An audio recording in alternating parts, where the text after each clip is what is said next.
Hello! Today we're discussing evidentialism, which is another view about what justification is and how we define it, and how we understand it, and how we get it. So the paper we'll be discussing today is by Conee and Feldman, and it was written in 1985. The main view that Conee and Feldman are interested in defending is called evidentialism. Their main claim is formulated as follows. They call it EJ. Doxastic attitude D toward proposition P is epistemically justified for S at time t if and only if having D toward P fits the evidence S has at t. Jaja, did you know that the word doxastic comes from the Greek doxa, which means belief? So a doxastic attitude is a belief-like attitude. Something like a belief, or a credence, or confidence maybe in a particular proposition. All of those are attitudes, doxastic attitudes toward a proposition. It's a stance that you're taking about whether or not a proposition is true. So whatever doxastic attitude you have, for example, a belief toward a proposition, they're saying that it is epistemically justified for you if and only if having that doxastic attitude fits the evidence that you have at that moment. The main point of this view is that justification depends entirely on evidence. What attitude you should have is dictated by what the evidence supports. And one thing that's important for understanding this claim is understanding what it means to have evidence. And evidentialism, being a general claim about justification, goes with many different theories of what evidence is. But just to give us a sort of grounding in the idea, roughly, evidence is information that is relevant to the truth or the falsity of a particular claim. And that information can be mind-independent information, so it can be propositions about objects that are out in the world, like propositions about what's left at a particular crime scene, for example, that's okay. However, in order to count as evidence, that information must be held, must be possessed by the person who is said to be epistemically justified in believing something. If they don't possess the evidence, then it's no good. The information might be out there, but if it's not possessed by the particular agent in question, then it's not evidence. So it can be information without being evidence. It can only be evidence when you have it. And that distinguishes the evidentialist view a bit from the reliabilist view, in that the reliabilist view only says that the process that produces your belief has to have a tendency to produce a true belief, and doesn't say anything about whether the agent has access to the information that the process relies on or anything like that. But for the evidentialist, it definitely is the case that you have to somehow possess the evidence. It's got to be accessible or available to you. Spelling that out is going to be a little tricky for the evidentialist, but that is an important presupposition of the view that is already notable. Conee and Feldman start by giving us examples of what it looks like to fit the evidence. And these are their examples. In normal circumstances for ordinary observers, my seeing green grass is a reason to justifiably believe that there is green grass in front of me. So I have some evidence in front of me that has to do with my seeing and what I'm seeing, and that evidence justifies me in believing that thing that I'm seeing is in front of me.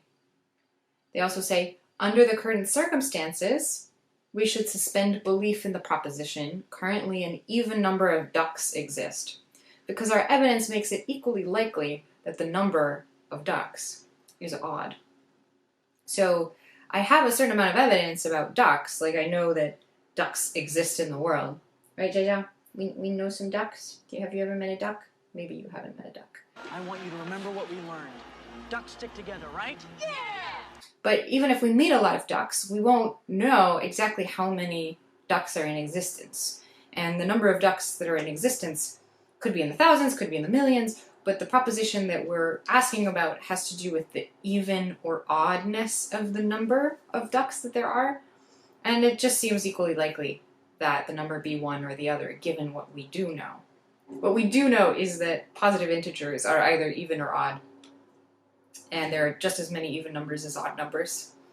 And so we don't have a good reason to favor the positive or over the negative. Therefore, our attitude, our doxastic attitude toward the proposition that there are an even or odd number of ducks, should be to suspend belief. We shouldn't believe one or the other, basically. We should hold off on believing until we have better information. Here's another example.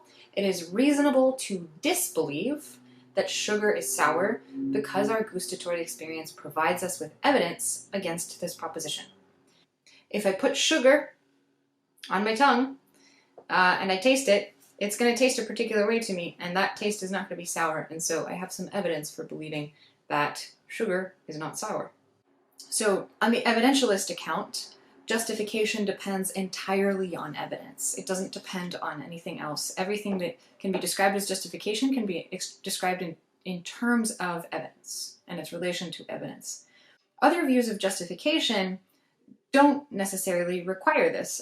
We've already talked about reliabilism, which sort of places the status of justification as depending on the processes that a person uses to arrive at a particular belief, or at the information gathering practices that people use to arrive at their belief.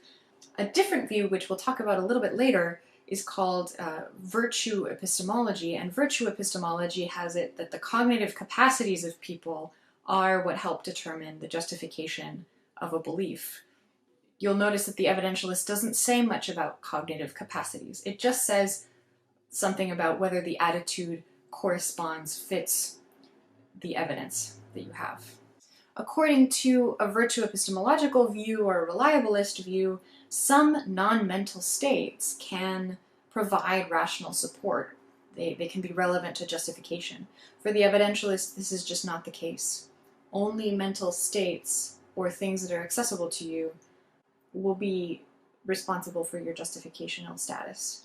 And this is a disagreement that we'll see carries forward into some of the objections to evidentialism and the responses of the evidentialists to other objections. Conee and Feldman at this point remain neutral about what sorts of mental states, what sorts of states in general count as evidential states. Different accounts will have it that beliefs are evidential states. Some will say, no, only experiences are evidential states, not the beliefs or the judgments that result from them. This account seems to presuppose that both experiences and beliefs are fine to count as evidential states. If you want a little bit more information on this, you should check out the Internet Encyclopedia of Philosophy article on evidence, which has an interesting discussion of this. So one final preliminary thing to note is that evidentialism is compatible with lots of different views about the structure of justification. So far we've been talking about accounts of what justification is. There's a separate issue, which we'll talk about very soon, which has to do with how justification stacks, if you will. How justification is structured such that our belief network is well founded, is well supported by the justification that we have. How does justification stack? And different views about that include foundationalism, coherentism, and also some combination of that and some different views from those two. One interesting thing about evidentialism is that it's compatible with many of these views. It's compatible with foundationalism, it's compatible with coherentism, and even some of the alternative views that we haven't talked about yet. All right, so evidentialism. Basically, believe what your evidence supports is the core of the idea. What is it that your evidence supports? That's a whole complicated issue. We're not going to get into that today. It's just that whatever you think your evidence supports, evidentialism says that's what you should believe. But there are some objections that we should go over because, one, they're interesting, and two, they'll help us get clear on the content of this view. So one sort of objection to evidentialism comes from the worry about whether we can follow the thing that it's telling us to do, right? So believe what your evidence supports sounds like a directive, right? Choose to believe the thing that your evidence supports. But it's not super clear that we can always have a choice about what beliefs we have. And so the objection goes that maybe evidentialism requires assuming a claim known as doxastic voluntarism. Doxastic voluntarism is the claim that we are able to choose what to believe.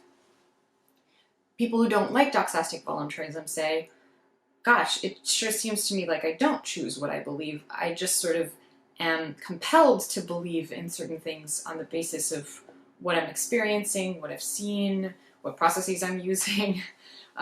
It's not entirely up to me what propositions I believe or don't believe. Now, Conee and Feldman's answer to this objection, their response, is to say that that's a mischaracterization. Evidentialism isn't presupposing that you can choose what to believe. It's just saying, among your beliefs, which are the ones that are justified, whether or not that's under your control. They think that whether it's under your control or not doesn't matter for justification. What matters is whether that belief is well supported by the evidence, whether it fits the evidence. And fitting the evidence has nothing to do with what you choose. You could have a belief that you have involuntarily that's not justified. The evidentialist will just say, I'm just evaluating the status of that belief. I'm not evaluating the status of the agent as a believer. I'm not saying the agent is a bad person for believing the thing that they can't help but believe. I'm just saying that that belief isn't well supported by the evidence that they have. And so they're failing some kind of ideal of epistemic rationality, without this meaning that by failing the ideal they're somehow culpable, like in the way we talk about moral philosophy. People might be culpable for doing the wrong thing. In epistemic terms, for the evidentialist, you're not culpable. You're just not justified. And those two things come apart in epistemology on their view. So they think that the doxastic voluntarist objection doesn't have much traction because they weren't presupposing that you need to be able to choose what to believe. They're just saying something about how we evaluate states that, as a matter of fact, you do have, like beliefs in particular propositions or other types of attitudes. They use the following two examples. If you involuntarily believe that the lights are on because the perception that you are having is just so convincing, you're still justified in your belief, no matter if you can help believing that the lights are on because you see it. And if you involuntarily believe that you're being spied on because you're paranoid, for example, that might not be in your control, you're still, on their view, unjustified. And you're unjustified because you don't have good evidence that supports that. You're just in this strange delusional state that's caused by some other process. But we can still say that your belief that you're being spied on is unjustified because it doesn't fit the evidence, even if you can't help but have the belief that you have. So the process being in your control or not that forms your belief doesn't matter for Conee and Feldman. It just matters whether or not the belief that you have fits the evidence. Another objection, which different people will find different levels of compelling, goes something like this. Evidentialism seems to demand a particular standard of performance of epistemic agents, and we're going to be failing that standard a lot. At any point, the evidence that I have might support an infinite number of propositions, might support an infinite number of attitudes towards a large number of propositions. But it seems impossible for any one epistemic agent, given the evidence that they have, to actually have all of those appropriate attitudes given the evidence. There's just too many states that we could be in as a result of having a particular body of evidence, and we can't be in all of those states. And so evidentialism seems to be requiring more of us than we can do. Feldman and Conee reply the following, quote, "There is no reason to think that an infinite number of beliefs fit any body of evidence that anyone ever has." Unquote. So basically they're skeptical that that's true, that any particular body of evidence suggests that you should have an infinite number of different attitudes towards different propositions. Do you think that's true? Here's another quote from them. "Furthermore, even if there are circumstances, even if we say that there are such circumstances, in which more beliefs fit a person's evidence than he is able to have, all that follows is that he cannot have at one time all of the beliefs that fit. It does not follow that there is any particular fitting belief which is unattainable." Unquote. So their point is, let's suppose that there are an infinite number of beliefs or withholding judgments or something that you're supposed to have given a body of evidence. The fact that you can't have them all at once doesn't mean that that's a problem for evidentialism, as long as that for any one attitude that you're evaluating, it is possible to be in that specific attitude, then we're good, because we're just evaluating any one particular attitude that you might have or might not have. We're not talking about, do you have all of the attitudes that you should have? Now, one question that I want to pose to you that's not in Conee and Feldman's paper, just as a reflection question, is the question, what if we forget our evidence? We can ask, are felt impulses or seemings, like the way that things seem, a feeling that I have that I've seen something before, that I've been here before, are those a kind of evidence? Suppose that you forget evidence against something that you now have come to believe. And that's one of the reasons why you believe it, because you forgot that you had the evidence before. Or let's suppose that you forget evidence that made a current belief that you have make sense to you now. So the situations I'm postulating are both cases in which, all right, your evidence either used to go against or used to go in favor of a belief that you currently have, but you forgot that. What do we say about the belief that you have and how well supported it is? Presumably, you forget the reasons why you believe stuff all the time. We live long lives, and many of the things that we see and witness and read and hear, we forget about, and we just are left with the beliefs. We don't always remember the ways by which we came to have those beliefs. So what happens if I forget my evidence? What do you think evidentialism would say about this problem? That's basically my reflection question. What would evidentialism say about forgetting the evidence that you used to have? The next section of the paper, which I'll be really brief about, discusses two other views that are rivals to the evidentialist view that Conee and Feldman are trying to defend. One of these is a view held by Chisholm, which is a view on which you have an obligation to believe truths, and you should basically believe all and only the truths. And this suggests that there are particular things that you should do that Conee and Feldman wouldn't necessarily agree with, because on Chisholm's view, a doxastic attitude is justified if it results from trying one's best to bring it about that one believes what is true, and if and only if it is true. Conee and Feldman object that trying your best is ambiguous.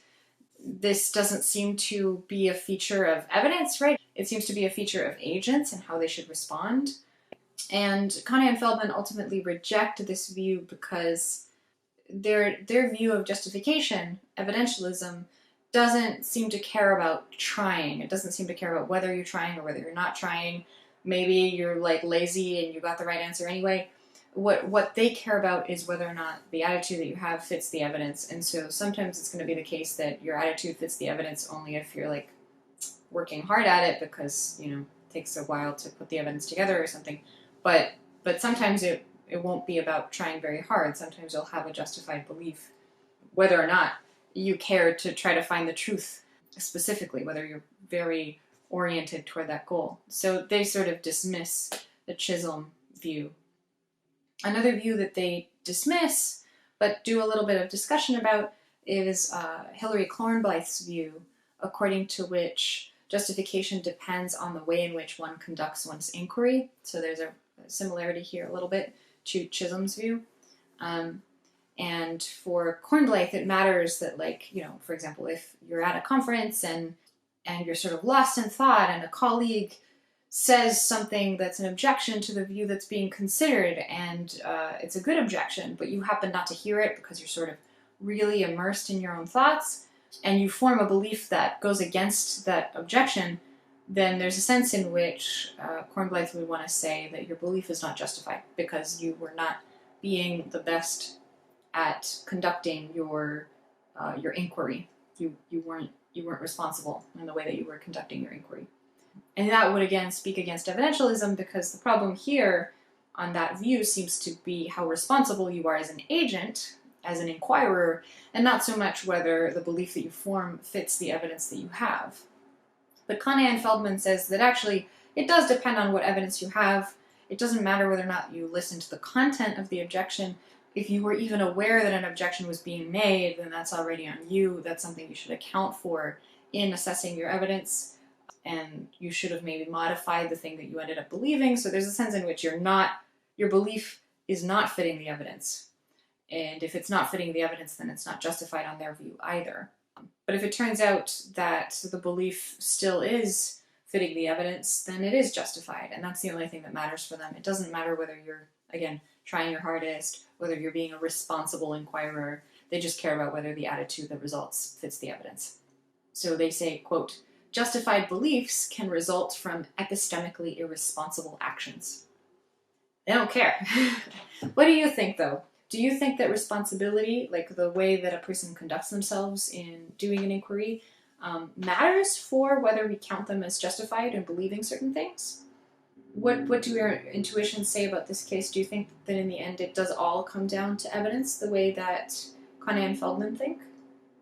Or do you think there's like an additional factor here that's relevant to justification that maybe they're being a little too stubborn in leaving out? All right, a final 2 objections to evidentialism. This first objection comes from people like Kornblythe and Goldman, who ask whether it really is sufficient for justification to have evidence. Sometimes it seems to them like things that are not evidence can count for or against the justification of a particular attitude, like a belief. And their example is one of this guy named Alfred, who maybe believes P, and also believes if P then Q, and also happens to have a belief in Q. The evidentialist view suggests that believing Q is justified for Alfred if that belief does fit the evidence he has. However, let's suppose that the belief does fit the evidence he has, but the reason that he believes Q isn't the evidence that he has. The reason he believes it is because he likes the sound of the sentence that expresses Q. That seems to be a case in which there are non-evidential considerations that are determining his belief. Even though his belief fits the evidence, we wouldn't want to say that it's justified. Similarly, Goldman adds that a person's belief in Q isn't justified unless the belief is caused in an appropriate way. So here Goldman is like, the problem is, again, the causation. The causation, it's badly caused, and that's the problem. And so reliabilism is right, Goldman wants to say. Conee and Feldman respond that they're fine. There's a couple things that they can say. If Alfred has evidence against modus ponens, so modus ponens is the rule that if P then Q, and you know P, therefore Q, right? So if Alfred has evidence against modus ponens, but believes Q anyway, then he is not justified. If Alfred has evidence against modus ponens, but in favor of Q, then he is justified in believing Q. And that's the only thing that matters for them. They do concede that there might be a notion that is compatible with evidentialism, which they're happy to introduce, and this is called, on their account, well-foundedness. So the evidentialist account so far had just given an account of what evidence one has, but well-foundedness talks about what evidence one uses to form a belief. So well-foundedness is the notion that corresponds to using a belief according to your evidence, and not merely having evidence. They say believing Q on the basis of its nice sound makes believing Q not well-founded. So the problem here is not that believing Q doesn't fit the evidence. It does, it's just that it's not founded on the evidence. It's not founded on using the evidence that one has, which they agree is a problem. But they think that that's a perfectly fine evaluation from an evidentialist standpoint. A belief that is not well-founded could have had epistemic justification, but lacks appropriate groundedness. And according to Conee and Feldman, well-foundedness is an evidentialist notion, so they're not in trouble. And they even have a passage where they suggest that maybe reliabilism is a variety of well-foundedness, and that these two views aren't that different from each other. They suggest that maybe reliabilism is better understood as an account of well-foundedness. So they want to say that they can be even better than the reliabilists because they can say what the good things are about the view without taking on some of their stuff that they think they don't like, and they add also this notion of evidence. But they do concede, Conee and Feldman concede, that there's a conceptual difference between the two views. Groundedness as a tendency to produce true belief for reliabilism on the one hand, and fitting with the evidence for evidentialism is the way that they understand well-foundedness, and these two are conceptually distinct. Conee and Feldman think that they actually pick out the same set of beliefs. The same set of beliefs will be the ones that are well-caused, if you will, and also the beliefs that fit the evidence. Now that bit seems a little tendentious. It's not clear that we can tell a priori that that's true. Conee and Feldman just think that it's likely. They also accuse reliabilism of being unclear, of not specifying which process is the process that's relevant for determining what beliefs are justified, because there might be more than one that caused my belief, but only one of them on their view might count as being the justifying cause. And there's also an unclarity on their view about whether reliabilism specifies which conditions are the conditions under which a particular process is reliable. Right? So my perception might be very reliable and justify some of my beliefs in broad daylight, but that same perceptual process at night maybe doesn't justify my beliefs, and those seem to be cases in which the conditions are different, but it's not clear for Conee and Feldman whether the reliabilist specifies what conditions are the ones that make a process reliable. They think that spelling out the conditions is going to be tricky for the reliabilist. And finally, we come to the issue that I brought up in class that has to do with reliabilism, which is the problem of the clairvoyant. So under evidentialism, a clairvoyant person, someone who seems to have true beliefs about what's going to happen in the future, they are not justified for the evidentialist because they don't have evidence about what's going to happen in the future. They just seem to have this accuracy that is hard to explain, that maybe even the clairvoyant themselves can't explain. So this is a genuine dispute with reliabilism, though, because some reliabilists will say that if that belief that the clairvoyant is forming really is formed by a reliable process, then it is genuinely justified. Whereas Conee and Feldman think that if the clairvoyant doesn't have evidence that they can put forward, that they possess, that grounds their belief, then they're just not going to be justified in believing whatever might happen in the future, even if it happens that their belief tends to be true. So that's an actual dispute. What side you come down on might depend on your views of justification, it might depend on your intuitions, but basically, another take-home question for you, do you think that the clairvoyant is justified in believing the things that their sense of the future tells them? And overall, what have you thought about evidentialism? Is it a competitive view with reliabilism? Does it have things going for it? We do like talking about evidence and about people making use of their evidence and about people being responsive to their evidence. These are all things that are familiar notions to us, and there's a sense in which Conee and Feldman have that advantage. We'll talk a little bit later about some disputes between the internalists about justification and the externalists about justification, and whether reliabilism or evidentialism are better placed with respect to that debate at a future date. So I look forward to discussing those things with you then. Bye everyone. Take care. Till next time.